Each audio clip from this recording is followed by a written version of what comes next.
I like to never say never, but in this video I'm going to talk about books I'll never read.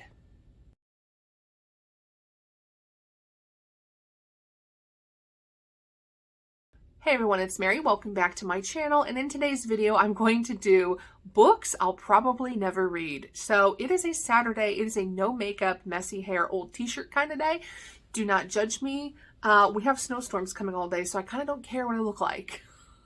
Anyway, I thought I would pop in and do a video for you guys. Lighting's a little atrocious. I'll try to fix this in editing, but just an FYI, that's why Mary's looking kind of rough today. I'm going to talk to you guys about books I will probably never read. I don't like to say never because you never know if things will change, right? Like maybe I'll change my opinion and I will read this book later on. But I'm going to go through just some popular books that I will most likely never read and explain why I feel that way. So I'm going to hurt some people's feelings today, and I apologize if I do. So here we go. The first books I will probably never read are the Harry Potter series. I know I'm hurting some feelings with this one, maybe not as much today because I know there's some very mixed feelings about Harry Potter, but I also know that Harry Potter is what got people into reading a lot of times. I've never been interested in it. First of all, I was older when Harry Potter first came out, so I wasn't in like the generation of kids that grew up reading it. I was already grown, so like I kind of didn't really care about Harry Potter when it first came out. I never saw the movies, and also I'm not really into like fantasy type stuff, and I don't really like witches and things. Like I don't know why, but I don't like witches. So even in like romance, like paranormal romance, I won't read a book about witches. I don't like it. To me, I just don't care about it. So I've never been interested in Harry Potter, and people got so obsessed with it back in the day. Like, what house are you in? And I'm like, I don't even know what are you talking about houses? Like, what houses? I don't get it. Like, I was just never have been interested in it, so I will probably never read these books. I may try watching one of the movies because everybody I know has watched the movie except for me, so I may someday sit down and try to watch like the first Harry Potter movie just to see if I like it, but I don't think I'll ever go back and read these books. I just have no interest in it. Another set of books I will probably never read would be the 50 Shades of Grey trilogy. I tried reading the first book and DNF'd it because I was just like, this is ridiculous.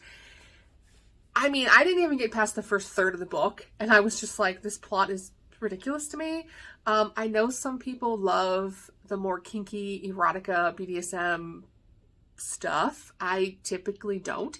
The only way that I can ever get behind, and you guys know this if you've watched my videos, the only way I can kind of get behind that sort of thing is if there really is a love between the characters, or if it's used in a healing way. Because I've read a few books. There's one by Maggie Cole, and don't quote me on which one it is because I can't remember, but one of the Maggie Cole books uses it in like a healing way to help somebody get away from like trauma and overcome trauma. But as far as it just being because you like to control people because you're just in that, it's not romantic to me. And in the first part of the book that I read, and from what I've heard from other people discussing the series, he's very almost borderline abusive. Like he's very controlling, and I don't find that attractive either.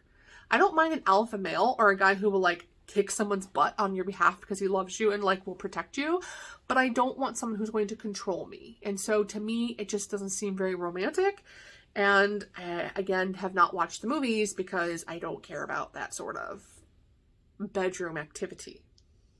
The next series of books I will probably not read, and I'm saying this as a person who's a Christian, so I will probably never read Chronicles of Narnia. I feel like this is talked about, especially in Christian circles, all the time, because for those of you who are not aware, Chronicles of Narnia was written by a Christian person who kind of based this whole storyline for the entire series on the story of like redemption. So like there's a character in the book that is basically Jesus in the book, and he comes and he saves the people, and then the very last book is supposed to be like the Lord's second coming, and he does it all through a fantasy world. So I know a ton of people in the church who actually homeschool their children and use this series as they homeschool their children because it's a good fantastical like fantasy type of way of explaining the whole story of the Bible without doing it in biblical terms. So it explains the story in the same way kind of thing. So a lot of people talk about it. I'm not saying never with this one. I might try to read it, but the big thing for me is that I don't like fantasy. I've tried fantasy in many different forms, and it just isn't something that I enjoy. I don't enjoy it in books. Like, I don't care about Avatar, you know what I mean? Like, I've never been into any of that kind of material.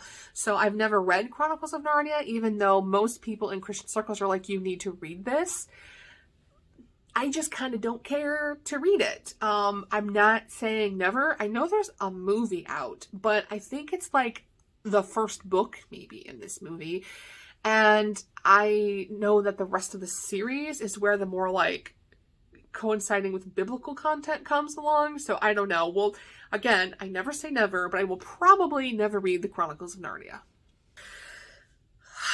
I'm going to hurt some feelings with this one. And I apologize in advance. I'm probably never going to read the Outlander series. I don't dig men in kilts. I'm sorry. I know there are so many people here in the romance booktube world that love Outlander, and I don't pay for like premium cable, so we don't have like HBO and Stars and like all the premium cable channels, so I've never watched the TV show, but I also have never read the book because I don't like Scottish historical romance. Even when I'm reading like regular historical romance books, if it's like a Highlander romance, I probably won't read it because I don't care for like the Scottish Highland romance stuff. I don't know why, because to me it's like a bunch of like clans and warriors and guys in kilts and swords, and I'm just like, I don't care. Give me a man in a business suit. You know what I mean? Like, I don't find it attractive. So even though everyone loves Outlander, I just kind of like, I don't really like Scottish Highland romance. And then I've also heard that the books are very, and again, I've never read the books, but I've heard that the romance is obviously the main focus of the books, but there's so much other stuff going on. I just don't know that. They're very long books too. So like, it's a long book to try to get through if it's not like super romance and like steamy heavy. So I don't know. I just kind of am like, I don't know that I want to jump on a hype of the show just to make myself read a book that I probably won't care for because I don't like Scottish romance. So I apologize if you're an Outlander fan. I can't talk today because I have a couple booktubers on here that I absolutely adore and it's like their favorite books ever. And I'm just like, yeah, I'm not. Sorry. On that same note, there are a lot of books that have been recommended, and correct me if I'm wrong here, but I think they're mostly by Sarah J. Maas, and it's like the whole series that starts with or includes A Court of Thorn and Roses, which normally I would be into some of these books because if I believe correctly, they are like Beauty and the Beast retellings, which I would normally be all about. But I think for me, the reason why I kind of don't have interest in reading some of these is because they've been so hyped, not only here on BookTube, but also on TikTok and on Instagram, and basically every social media for like the last year or so has done nothing but talk about these books. And so I'm not saying that they're not good books, but a lot of times when a book has been overhyped, it actually makes me not want to read it. But it's not just this book. Like, I own a copy of The Hating Game, haven't read it. I own a copy of The Love Hypothesis, haven't read it. Because some of these books I just feel are so hyped that you go into them like, oh my God, everyone loves this book. And then when you read it, you're like, it was okay.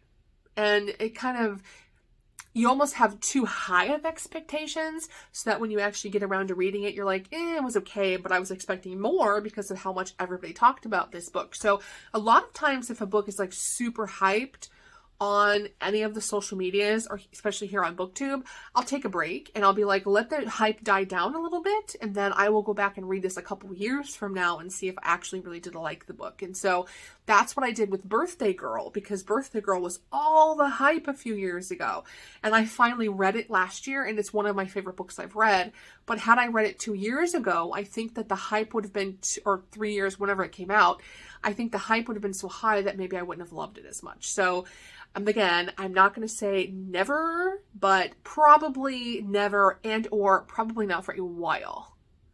And then the last type of book I will probably never read is anything that's connected to a movie, for the same reason that I talked about the previous one, which is the hype behind them. So a lot of times if you have a book that's turned into a movie, you have two issues that happen, right? So number one, you see the movie first, and then the movie is different from the book. So when you get to the book, you're like, this is different from the movie. And so a lot of times if you watch the movie first, you don't like the book, or if you read the book first, you don't like the movie.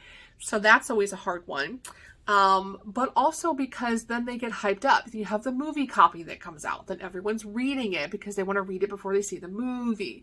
And again, it just gets really, really hyped. So for example, I did this with Twilight back in the day. Now I was a little younger back then because this was like early 2010s when these books came out. But I remember reading Twilight after watching the movie because everyone was talking about all their books. First of all, I had never read the books because it was outside of my age range. I was not reading young adult. I started reading adult novels when I was like 18. So I never really did the young adult thing. I just went straight into adult novels. So I had never read Twilight, and I remember reading the book after seeing the movie. And first of all, the movie is what it is. We know it's not the best acting in the world. But then when I got the book, I was like, these characters aren't very likable.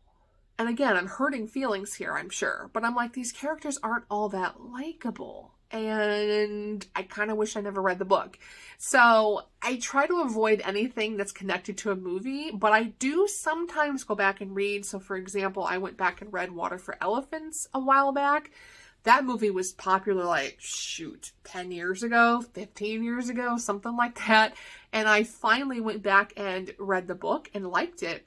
But a lot of times I have to just let the hype die down before I can go back and read it. So those are the books that I will probably never read, but I never say never. What are some books that you either haven't read, that everyone else has read, or that you think like, I'm probably never going to read this? Let me know in the comments below, and I will see you guys on the next one. Bye!